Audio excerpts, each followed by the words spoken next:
ہیں، بچے محفوظ نہیں ہیں۔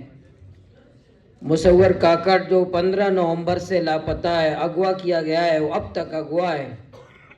اسکول وین سے ہمارے بچوں کو اٹھایا جاتے ہیں۔ ٹرین پہ سفر کرنے والے مسافر محفوظ نہیں ہیں، بسوں پہ سفر کرنے والے مسافر محفوظ نہیں ہیں۔ حتیٰ کہ وزراء کرام ہمارے روڈوں پہ روک کر ان کا اسلحہ لیا جاتا ہے، وہ بیچارے محفوظ نہیں ہیں۔ تو ان ماحول میں امن کی بات کرنا، امن جینے کا حق طلب کرنا کہ ہمیں جینے دو۔ انشاءاللہ آپ کا یہ پروگرام پورے صوبے کے لیے ایک حوصلے کا، تمام کارکنان کے لیے ایک حوصلے کی باعث ہوگا کہ اس جبر کے، ظلم کے، مایوسی کے، خوف کے ماحول میں ہمیں بات بھی کرنی چاہیے، کام بھی کرنا چاہیے، جدوجہد بھی کرنی چاہیے، قوم کی ترجمانی بھی کرنی چاہیے کہ امن کو برباد کرنے والے کون ہیں۔ جماعت اسلامی شروع دن سے اپنے بانی جماعت سید ابو العلا مودودی رحمۃ اللہ علیہ کے دور سے جبر کے خلاف اگر کوئی سیاسی پارٹی تھی اور کوئی قیادت تھی تو ہماری جماعت کی قیادت تھی۔ اپنے اس وقت کے ڈکٹیٹر کے خلاف جمہوریت کے لیے، قانون کے لیے، اقامت دین کے لیے جس قیادت نے تشدد برداشت کیا، جس جماعت کو کالعدم قرار دیا گیا، ہمارے دفاتر بند ہو گئے، ہماری شورا تک قید ہو گئے، وہ جماعت اسلامی کے کارکنان تھے۔ ہم نے آپریشن کے خلاف جدوجہد کی اسی بلوچستان میں۔ سوال یہ ہے کہ آج بھی اسمبلی کا اجلاس تھا، مجھے پوچھا کہ آپ کی کیا رائے ہے کہ آپریشن ہو رہا ہے، آپ اس آپریشن کی حمایت کرتے ہیں آپ لوگ یا مخالفت کرتے ہیں؟ سوال یہ کہ آپریشن تو سن 48 سے جاری، آپریشن ختم کب ہوا ہے صوبے میں؟ سن 48 میں فیصلہ کیا گیا ہے آپریشن کو، آج تک جاری ہے۔ یہ جو قومی سلامتی کمیٹی ہے یا ایپیکس کمیٹی کے لوگ ہیں یا اسلام آباد کے حکمران ہیں، وہ تو بلوچستان کو آپریشن کے علاوہ انہوں نے کیا دیا؟ تو یہ شروع دن سے بلوچستان میں آپریشن ہے۔ شروع دن سے ہمیں دبانے کی حق کی آواز، یہی لوگ، یہی نوجوان جس کو آج گوریلا کمانڈر کہتے ہیں، بلوچ گوریلا کمانڈر جس کو کہتے ہیں، یہ کل تو اسی کوئٹہ میں کہتا تھا میرا فیس زیادہ ہے، اسکول کے میرے مسائل حل کرو۔ یہی گوریلا کمانڈر کل اسی بی ایم سی کے حقوق کے لیے بات کرتا تھا۔ آپ نے مارا اس کو، آپ نے اغوا کیا اس کو، آپ نے تشدد کیا اس کو، تو بی ایم سی کے لیڈر کے بجائے اور گوریلا کمانڈر بن گیا۔ اس کو کس نے بنایا؟ کون ہے ذمہ دار؟ جو نوجوان کل بی ایم سی کے فیس کے بارے میں بات کرتا تھا، آج پہاڑ میں آپ سے لڑ رہا ہے۔ تو کل آپ نے سنجیدگی نہیں دکھائی، آپ نے سمجھا کہ میں تشدد سے ان کو روکوں گا، میں طاقت کا استعمال کروں گا، میں ان کو اغوا کروں گا، میں ان کو لاپتہ کروں گا، یہ آواز دب جائے گا۔ آپ اسلام آباد کے حکمران، آپ ریاست، تو آپ کو اس کا سبق آج مل رہا ہے۔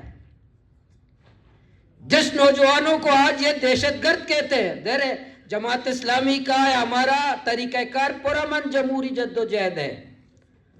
ہم پرامن جمہوری مزاحمت کے لیے نوجوانوں کو تیار کرتے ہیں۔ یہ مسلح جدوجہد ہمارا راستہ نہیں ہے۔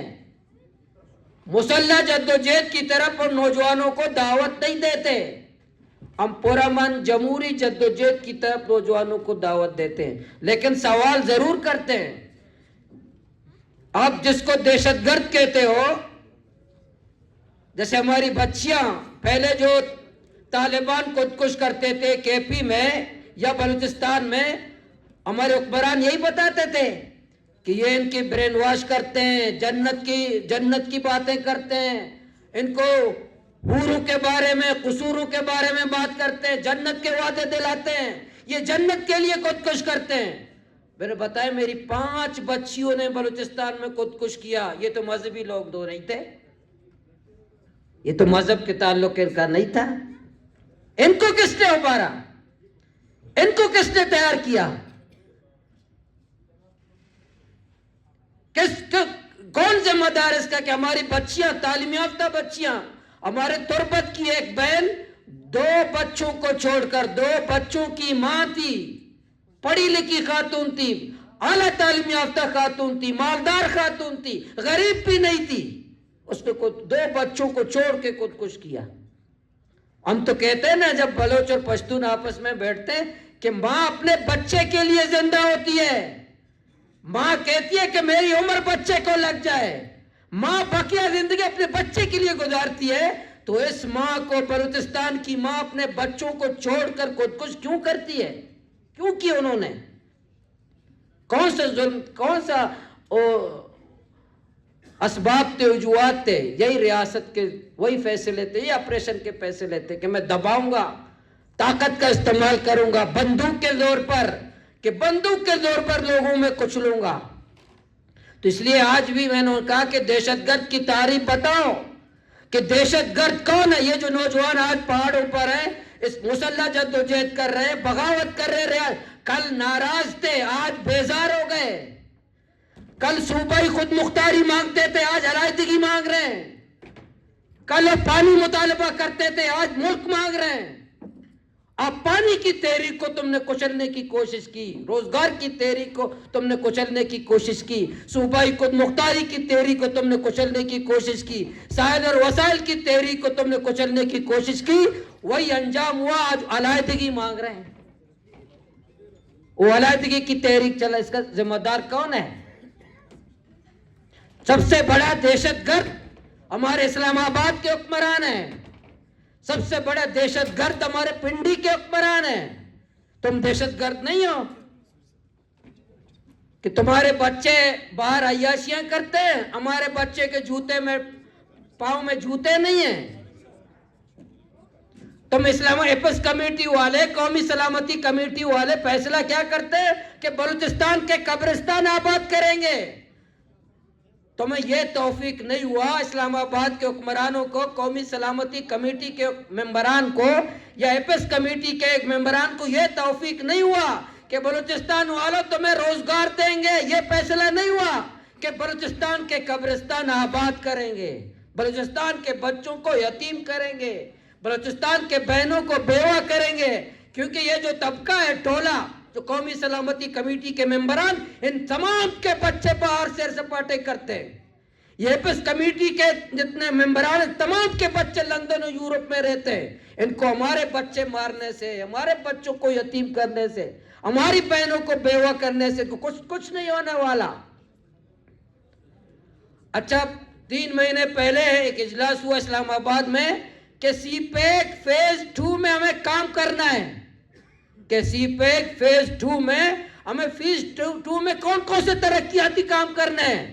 2 صوبوں کے بارے میں ہم نفرت نہیں پھیلاتے، جماعت اسلامی پنجاب میں بھی ہے، جماعت اسلامی سندھ میں بھی ہے، لیکن ہم اسباب کو بتانا چاہتے ہیں کہ سی پیک فیز 2 میں ہم پنجاب اور سندھ میں کام کریں گے۔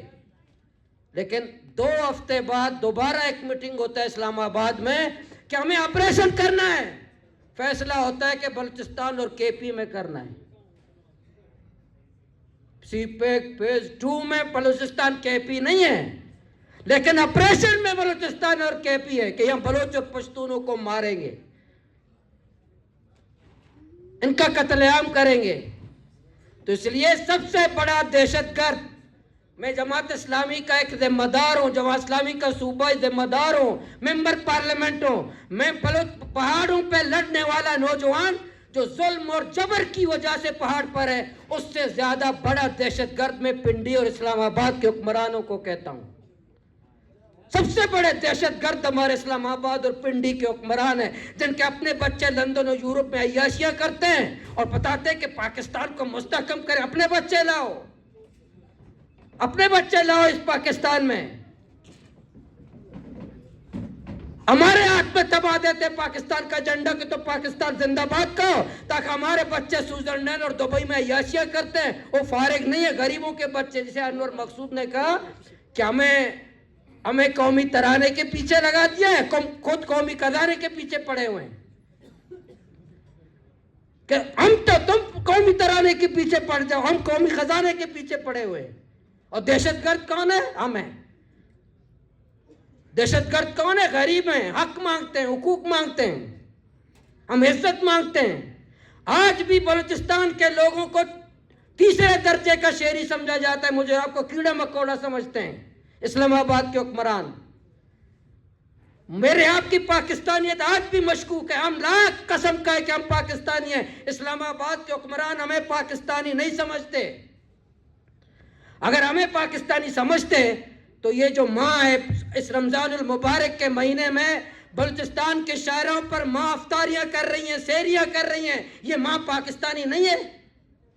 یہ بہن پاکستانی نہیں ہے جو آج بھی رمضان المبارک کے مہینے میں بلوچستان کے شاعروں پر ہماری ماں افطاری کر رہی ہیں، سحریاں کر رہی ہیں؟ یہ پاکستانی نہیں ہے؟ پاکستان کی ماں ایسے ہوتی ہے؟ پاکستان کی بہن کے یہی حقوق ہوتے ہیں؟ نہیں. آپ لاکھ قسم کھائیں بلوچستان والے کہ ہم پاکستانی ہیں، آپ کی پاکستانی ہونے پہ اسلام آباد مشکوک ہے، آپ پہ شک کرتے ہیں. آپ قسم کھائیں یہ جو فارم 47 والے لوگ آج بھی ہیں ان پہ بھی شک کرتے ہیں، یہ جو خود اپنے لائے ہوئے لوگوں کو بھی شک کرتے ہیں کہ یہ بھی پکے پاکستانی نہیں ہیں.